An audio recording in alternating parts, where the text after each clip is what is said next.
So for our Yes. specific site, because it's fairly sandy, and because it's been arable, so it's been cultivated every year, you might expect that there wouldn't be very much carbon loss in the first Correct. 20 years. Yeah. Correct. Okay.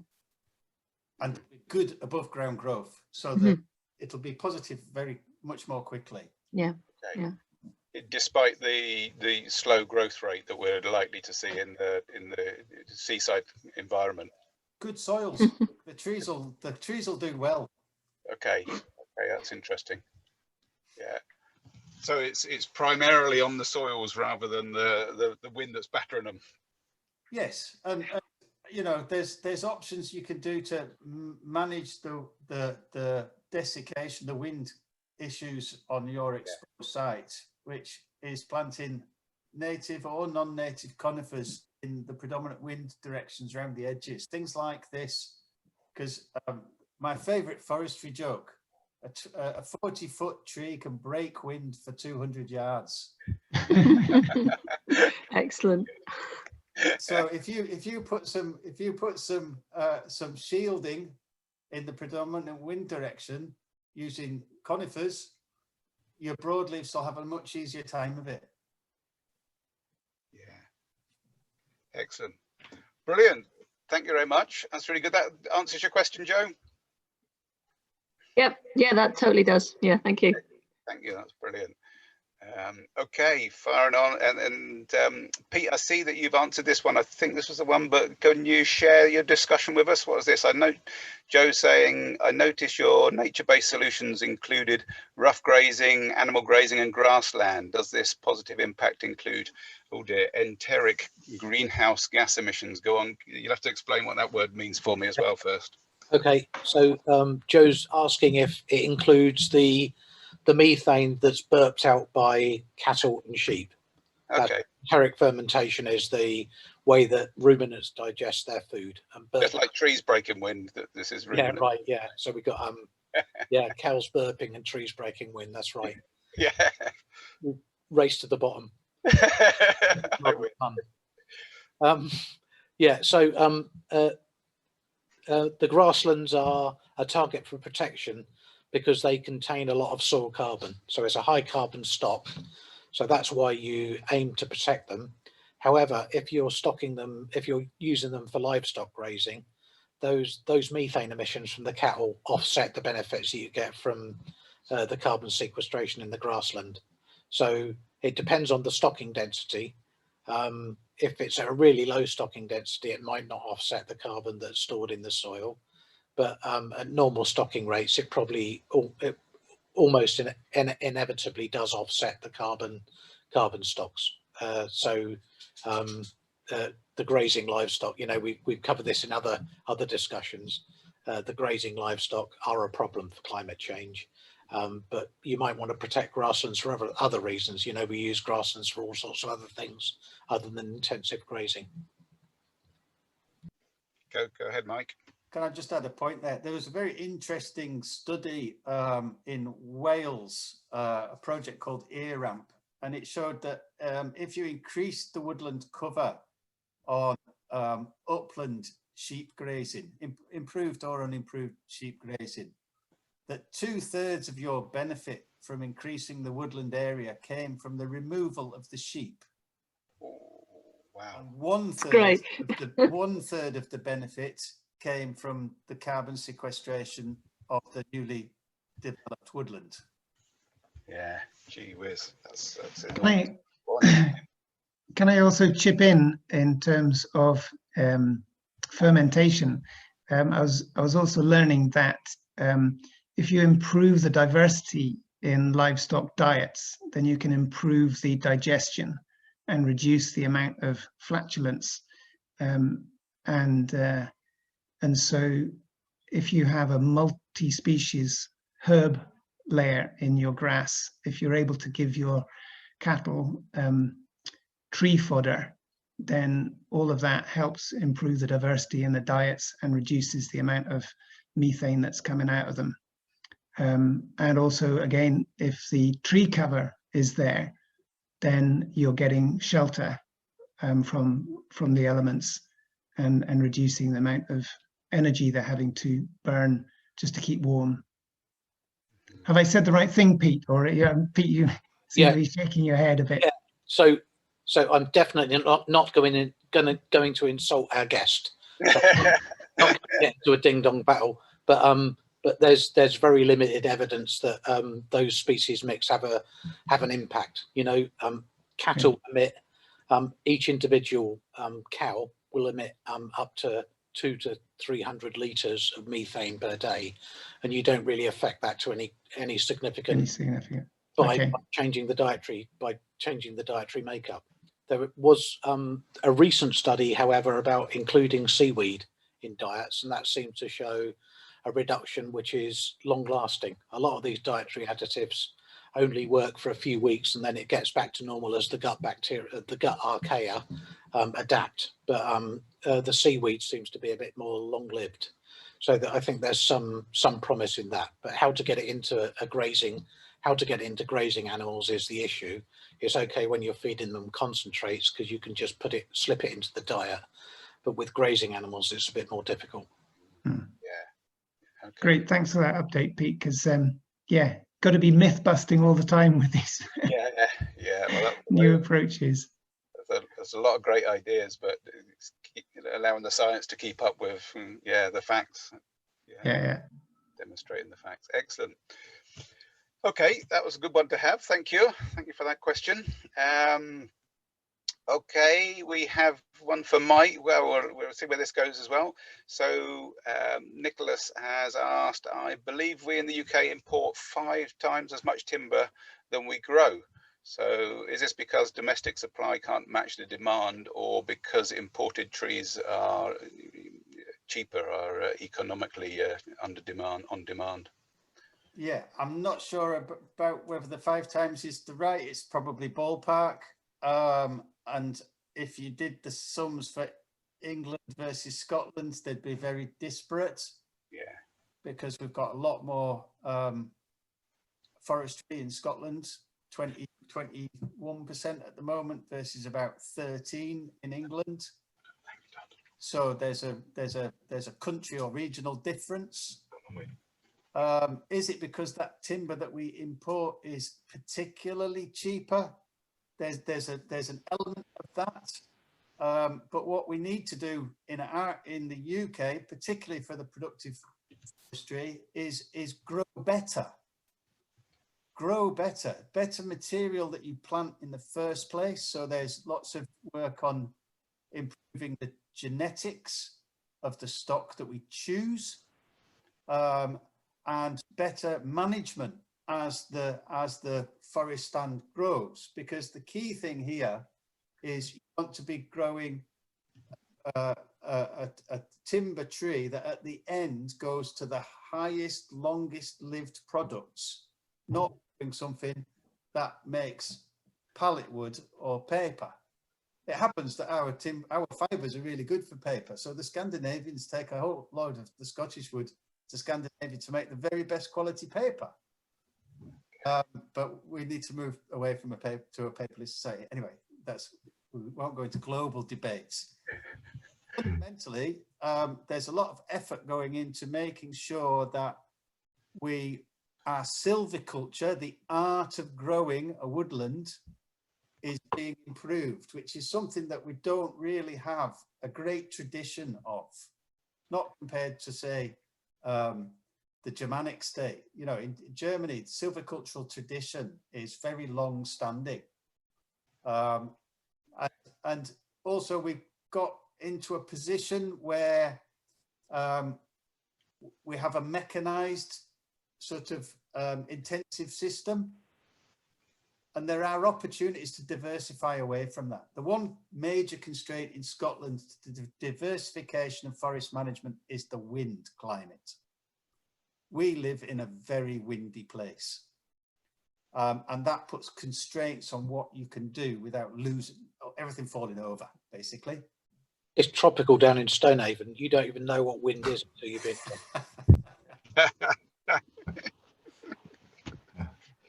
Looks tropical where you are, Pete. Piers, have you got anything to add to that as well? You're from a forestry background. Yeah, for me, it's thinking ahead. I do think that you do want to grow quality. You want to be able to lock your wood into a building that's going to last a long time. Alternatively, you might just say, okay, I'm going to offset the amount of fossil fuel I need to burn to keep warm and put the wood into the fire. That's fairly high turnover. But if you are in a windy environment, you may be having to manage your woodland on shorter rotations anyway, in order to reduce the top height of that the trees grow to. Felling on shorter rotations in order to keep the stability of the whole woodland. Key, I think, has often been to not disturb the soil much when you're doing your harvesting. Try and protect the soil. Try and protect the whole forest environment. Bring your trees up without clear felling if you can. It may not be much of an option for you, depending on how windy your site is, how stable the wood is. Okay. Gee, a lot of interesting stuff in it. Yeah, and presumably there's an awful lot of effort going into this sort of thing in Scotland and focus on this. Yeah, that's good. That's good. There is now. Yeah, that's moving that way. Excellent. Okay, right. I'll fire on to, thank you very much, guys. I'll fire on to the next question. Nicholas is asking one. It looks like you're probably directed at Pete. Is there a table of typical carbon sequestration rates for various types of natural green space in Scotland and stroke the world, e.g. woodland, peatland, that you IPCC or use in their estimations for carbon sinks? Pete, would you want to elaborate on that? Yeah, so I responded to this in the chat box. It's so dependent upon the site, the exposure, the soil, that there aren't really easy lookup tables for all these different options, either in Scotland or the globe. But there are yield tables. Perhaps we could bring Mike in there, because these yield tables for various tree species are available. They're available for afforestation, so we could use those. I'll hand over to Mike though, because he could say more about that. Yeah, for an interested sort of practitioner, there's the Woodland Carbon Code, WCC, which is a Forestry Commission underpinned voluntary carbon standard. So it's really a vehicle to attract finance to help put new woodlands in the ground. But underpinning that is data about how much each different type of tree will deliver on a per hectare basis. And that's freely available online. There's tools, Excel tools, there's booklets explaining the basic science behind it. So if you have a real interest in looking at and understanding the different rates of delivery, that's a very good place to start. Thanks, Mike, and thanks, Pete. Does that cover you? Excellent. You're unmuted, Nicholas. Is there anything else? Does that cover you with that one? Yes, perfect. Thank you. Excellent. Very good. Thank you. So that's Pete's response. Right, we have one for Piers. Piers, do you have any experience of the impact of new woodlands on surrounding farmland, such as impacts of increased weed or rabbits or other activities like that? Do you have any advice for avoiding the woodland becoming a source of invasion or invasive weeds? No, not a huge amount. Well, I've got one case where we're managing a wood down near some grazing land, and it's the rabbits that live out in the field that invade the wood and are damaging the wood. Brown hares, I think, are equally happy moving between habitats, and we'll find them resting up in the wood, but spending a lot of time out in the fields. Deer, again, will spend a lot of time using the shelter of the wood and graze on arable land at night. Fencing, if you want to use fencing, alternatively hunting, keep the numbers of rabbits and deer down to an acceptable level for everybody. You know, you're going to have to work with your neighbours to do that.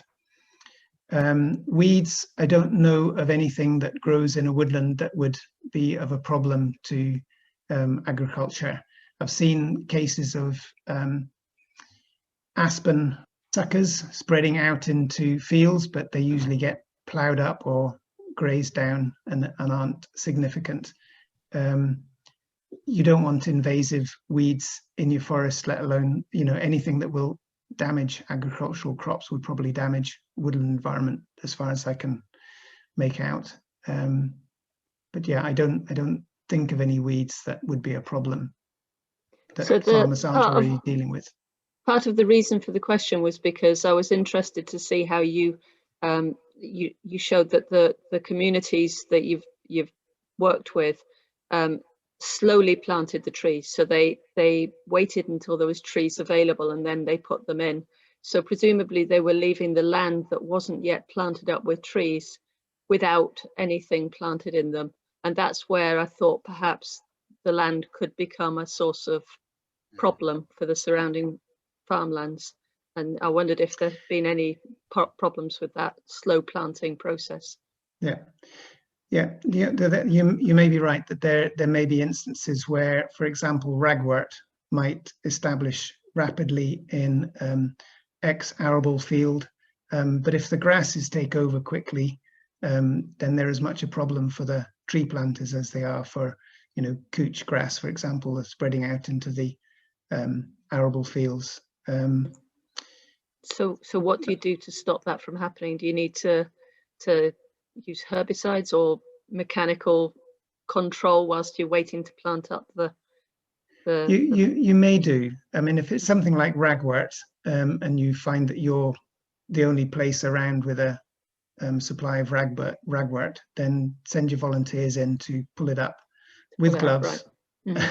Mm-hmm. Don't pull it up barehanded. Mm-hmm. The chemicals in ragwort aren't so good. Okay, thank you. That's great. Okay. Excellent. That's really good. Thanks. I don't know if there's anyone else with any background to add to that, but that seems pretty good. Great. We've got some good questions on here.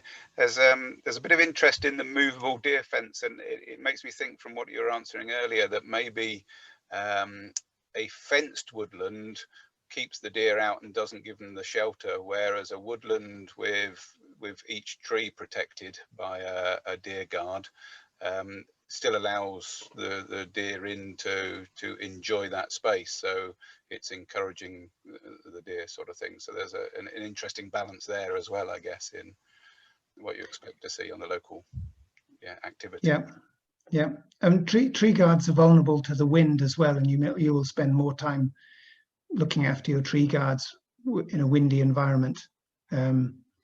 Fences are okay if gates can be kept closed, but if you have people who leave gates open or prop them open to let the dog come and go, then yeah, it can be quite tricky keeping gates deer-proof. I mean, keeping woodlands deer-proof. Yeah. Okay.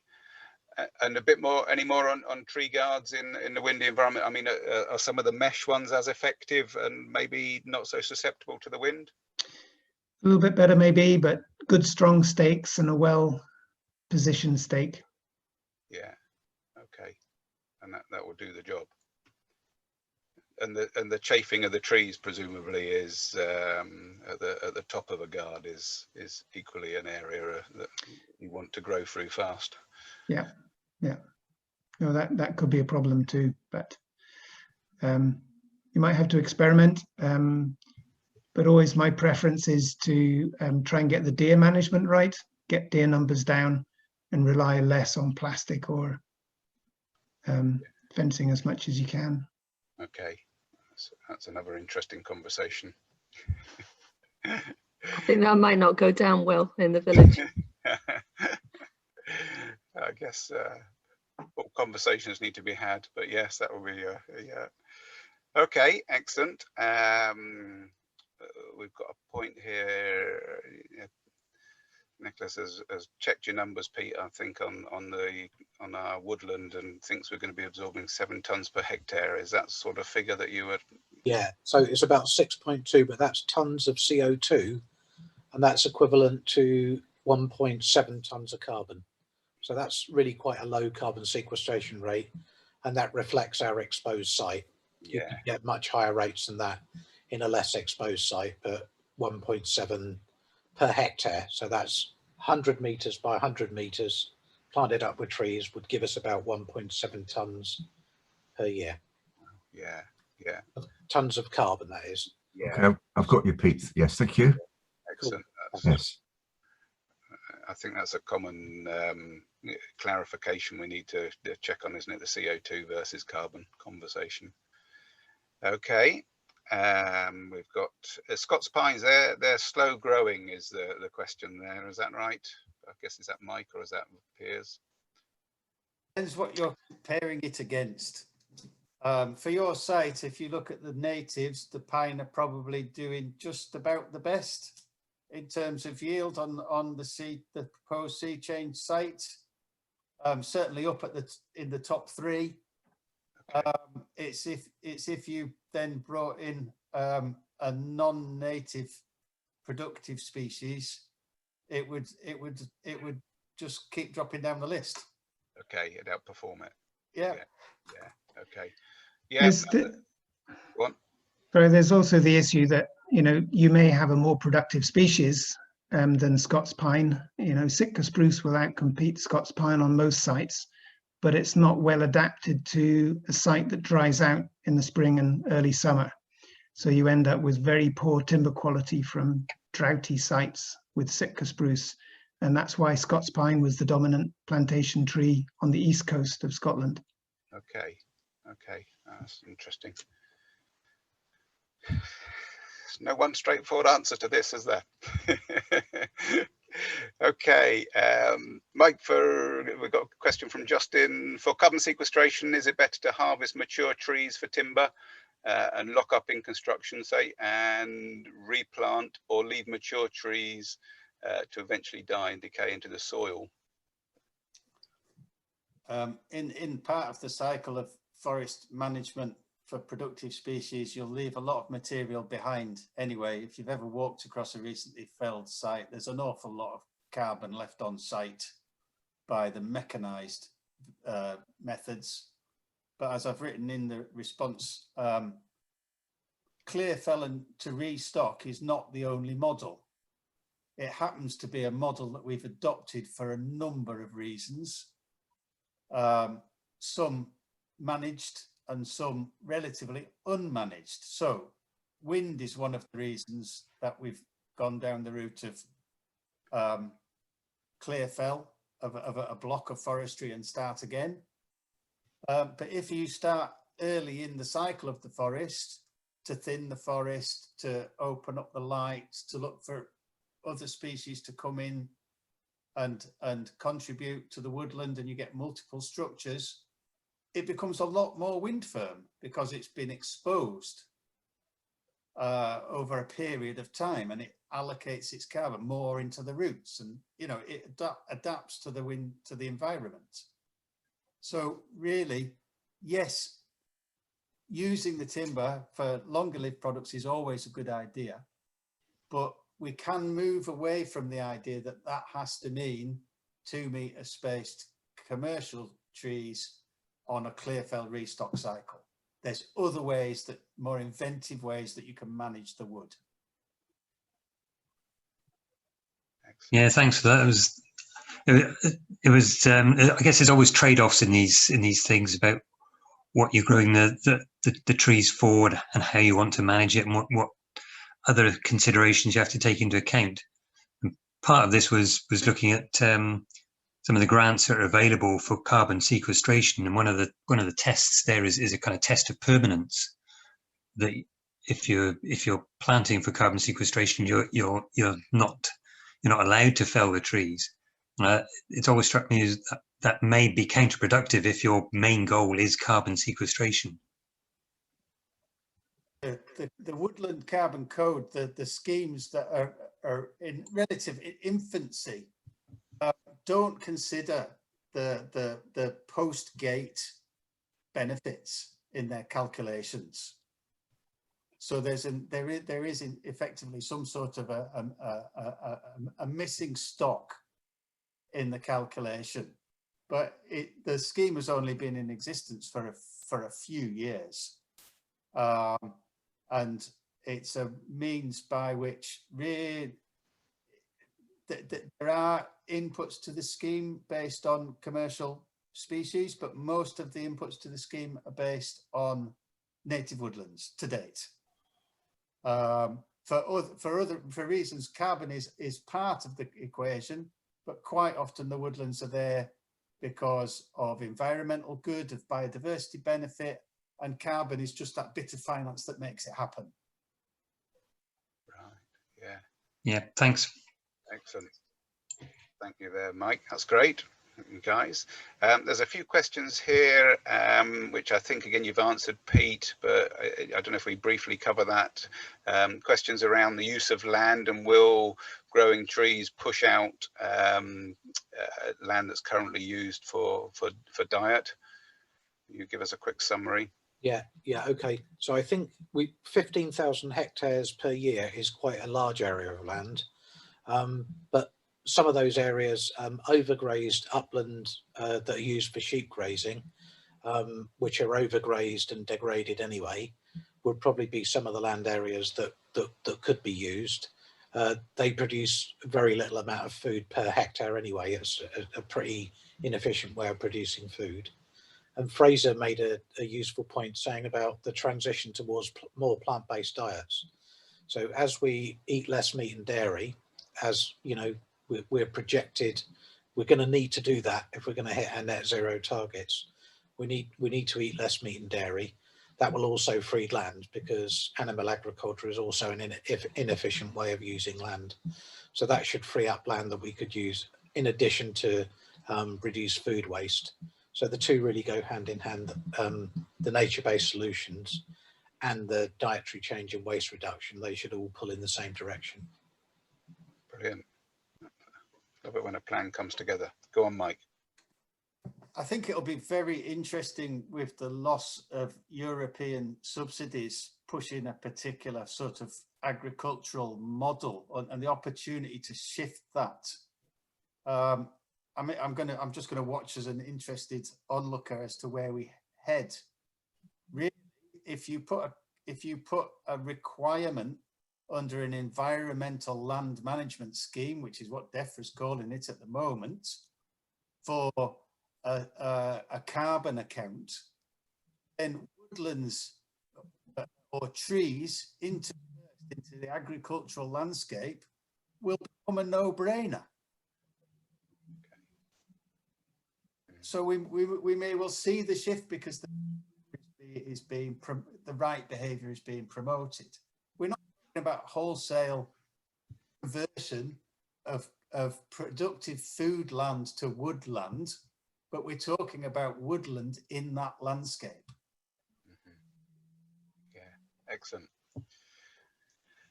Very good. So, yeah, interesting hearing all the background to it and what's going on with the government policies and how it's pointing it in the right direction.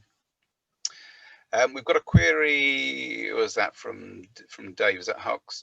Do you have any tips on planting trees in windy coastal locations with clay soil? What trees are suitable and how to protect them? No, not hugely from me. Not clay soils in windy environment. Might be interesting to, as was mentioned before about building shelter. Be interesting to know what works in terms of getting shelter established quickly, whether things like sea buckthorn is going to be a good one, or what's it called, blackthorn as well, might work well to create fairly dense hedges that give you the shelter to get trees away. Clay should be all right, so long as it doesn't stay waterlogged for long and therefore kill off roots, and so long as it's not creating a pan that traps the water at the root level. Make sure that, you know, for most of the year you've got good drainage and trees can grow their roots and keep their roots alive.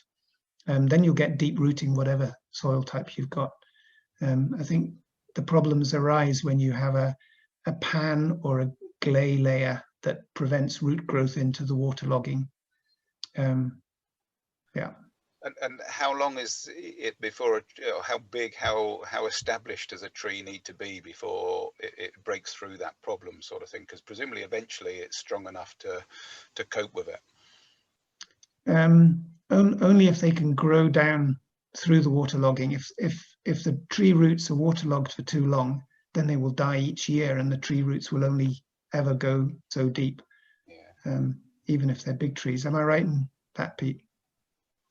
Yeah, you are completely right. I was just going to say that on this site in particular, it's currently an arable field, so it's got drainage. It's fairly well drained, so I don't think we have to worry about that. And I think in Mike's site assessment with the ESC model, I think he could answer. You know, you've got a whole bunch of species there that were suitable. I think all were suitable, weren't they, Mike? Yeah, the vast majority. There's a couple of them that are maybe a bit sensitive, so you just steer away from them. But I think we're back to the point that Piers has raised, and so have I, about managing the wind environment. Yeah. Having been at your site, I struggled to stand up.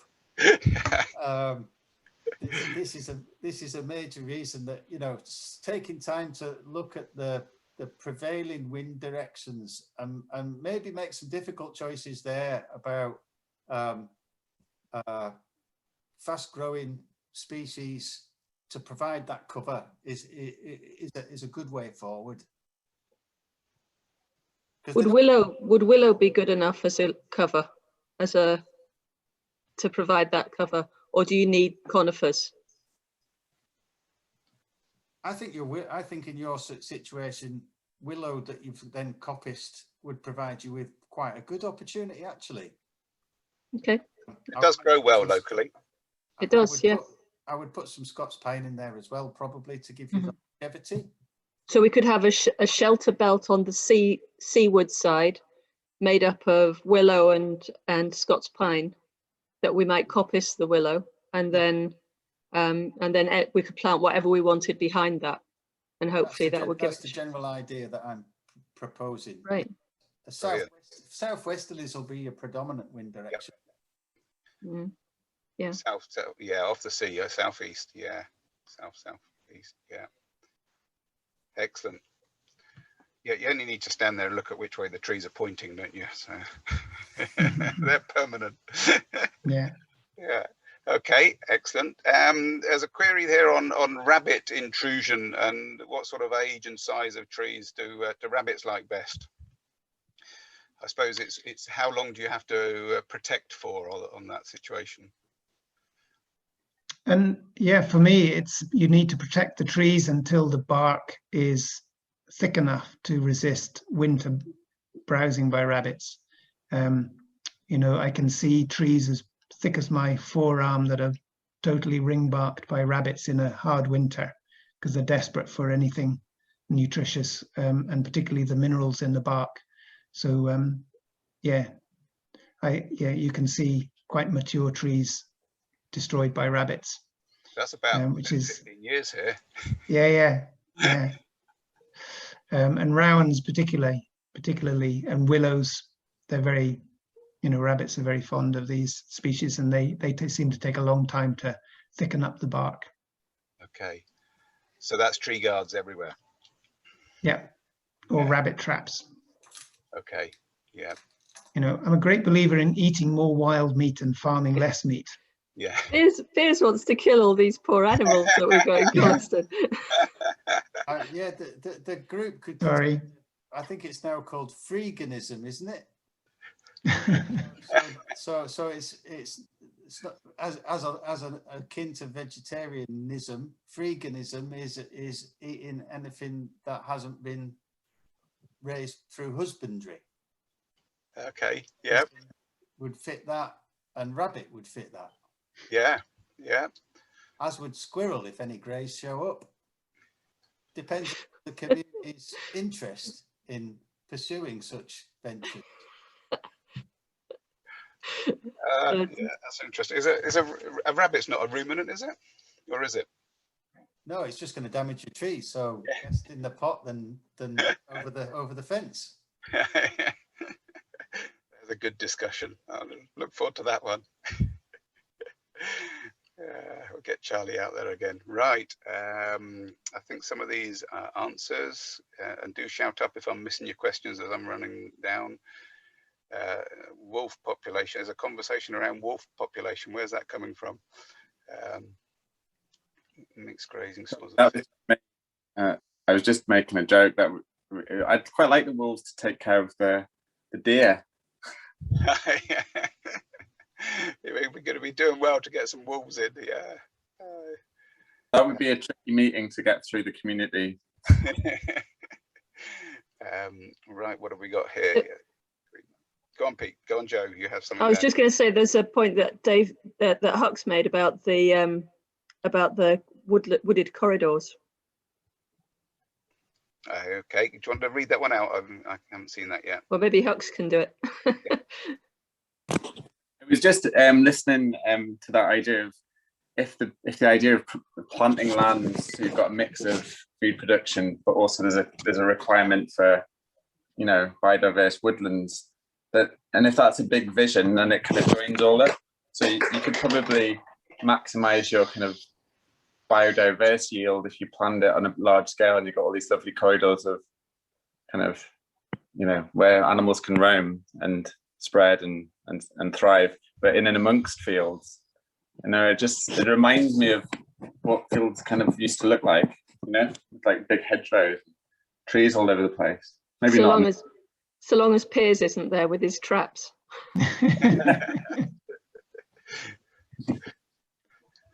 Yeah, and all of this connectivity helps plants to move through the landscape as well. It's not just about animals with legs; it's seed blowing and roots moving, fungal spores. Yeah, having connectivity is a good. Having connectivity between open areas as well. It's making sure that some of your grasslands may not want to be too isolated, etc. But yeah, it's often thought, you know, woodland connectivity is one of the key things for rebuilding landscapes. There's a lot of efforts in that regard in my organisation using spatial modelling techniques to look at where to target your efforts.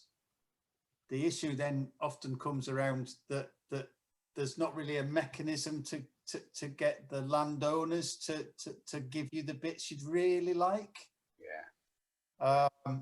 But certainly on the National Forest estate lands, native woodland corridors are very much in vogue and in action at the moment. Excellent.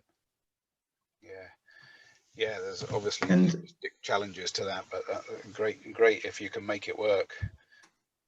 Yeah. There's also a bit more being done on the sort of catchment level as well, and looking at river catchment plans, and being able to plan your connectivity by following riparian systems.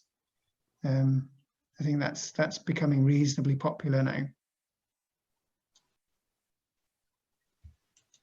Okay. Excellent, good to see that. I think there's a final question here. We've got one. How much forest should and can we plant in Scotland? I think the targets you mentioned were UK, were they, Pete? And how long would it take at 15,000 hectares a year? No, those are Scottish targets, and Okay. that's the rate of planting, which is incredibly ambitious. That's the rate of planting that would give us a sufficient stock to contribute to our net zero emissions. So that's 15,000 added every year. And what was the other question? What was the other part of the question? What should our overall target be? Well, it's going to be 15,000 plus what's already there. 15,000 times whatever it is to between 2024 and 2050. I think the question is, how long would it take to fill up Scotland with all the spare space if you're doing 15,000 a year? Okay, well, for a start, it's not spare space. All land is used for something. So it's a matter of, it comes back to the earlier question about, you know, where do we find that land? And there's partly unproductive land that's used for very unproductive agriculture. It could partly be putting trees within agricultural landscapes, like Mike mentioned, which is being incentivized down in England, and that could become something that's incentivized up here. But it's also, you know, it's a target based on the carbon that it removes. As Mike's shown, there's only about, even in the areas that have quite a lot of forest, like down in Dumfries and Galloway, for example, it's only 35% forest cover. So there's certainly a lot more that could be done. If you know, if you look over at Scandinavia, they've got 80% cover. They've got a lower population maybe, but they've got maybe 80% forest cover. So there's certainly a lot to play with. Yes, a lot of that is the history of the use of the land. Sorry, Scott, fire away. I was just going to say thanks, Pete. Yeah, it's just putting it in context that it is really aimed specifically at the meeting the net zero target by that period in time. So thanks. Excellent. That's what's driving the agenda, is delivery to net zero, but it'll continue after that. If we're at 21% in Scotland with the landscape we have, there's not really, that I can see, any impediment to being at 35 to 40% woodland area. Yeah. Is that 21% of the potential area that could be forested and have a positive impact? We're currently 21% forested in Scotland of land area. Of land area, full stop. Yeah, so doubling that I don't think is an outrageous ambition. Mm-hmm. And how long would it take to double that? I'd have to go away with Right, okay. come back to give you the answer. And just to revisit the question slightly, I'm interested. I like numbers. Good debate. The potential area that we could and have a positive impact. What the purple areas? What is that purple area combined with the existing area in total? Don't know the answer off the top of my head, but I'll happily work it out and provide it to you. Okay, thanks a lot. Cheers. Excellent. Excellent. Right. Oh, here we go. I think we've got a last one. I've pinged up on the chat there a form for a feedback form that it would be great to, if as many folk as we could get to fill that in, please. So by all means, click on that and keep that for yourself, and you can send that back to us. That would be much appreciated, and that goes to Aberdeen Climate Action as well to see where we go. So we'd all appreciate that. Thank you. I will also be sending that out by the email afterwards as well, and like I say, the recording will be available online. So here we go. I think the final question here. I live in Aberdeen. This is Mike. In fact, Mike, do you want to run through your question with us? I see you there. You're able to unmute and share.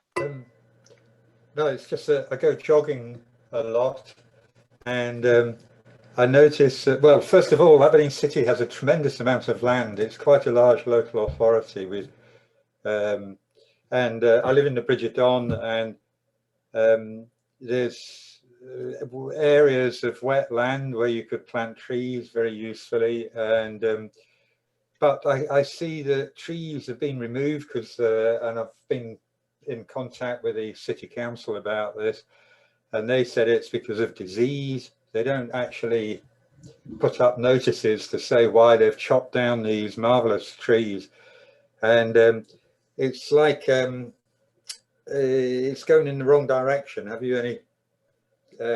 Can you help me with hope in this quest to see a more tree-rich environment? Anyone able, I guess Piers or Mike, I guess, if you've got a background on that side. I don't know the specific situation in Aberdeen. A lot of councils will have reasons for removing trees. A lot of councils will also have tree wardens, and they will have plans for bringing trees back in to replace the ones that they have taken out.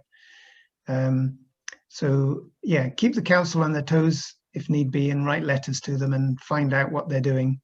They're usually reasonably open about what they're up to and what they're going to replace the trees with. A lot of councils will want to replace, if trees have been planted that have been big in the past and they don't have so much space going forward, then they might be looking at replacing them with smaller growing trees, pear trees or other sort of fruit blossomy trees that will generally not live as long and not grow as big, and they'll be easier to manage going forward. But some spaces will enable you to plant big statuesque trees again, and you'll be having to look at something that's got a bit more disease resistance to it. So not elm, unfortunately, not ash, unfortunately. Yeah. Okay. Anything to add? Go on, Mike. I'll give you a little bit of hope in terms of, I've just done some work recently for the Greater Glasgow local authorities, and it's planning what they're calling the Clyde Climate Forest. And so this is a sort of development of a vision on the part of the multiple local authority areas, because they realise the climate benefits and they'd like to try and realise them. And how they're going to fund that, I think that's the really interesting bit. Are they going to have a push like they have in England at the moment, where there's effectively a guaranteed price system for the carbon you generate? I'm not sure how that they're going to do that. What we're providing them is the evidence of right tree, right place, right reason. And hopefully we can use that as a springboard to get the same sort of engagement from other local authorities.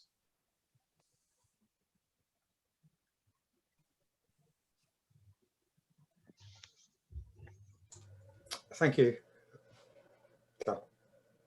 Sorry, John, you're on mute. Thank you, Piers. I was just wondering if Pete had anything to add to that, because you talk on a sort of forestry level on a government side, but does government and local government, does that and city activity, does that come into the conversations? Generally not, no.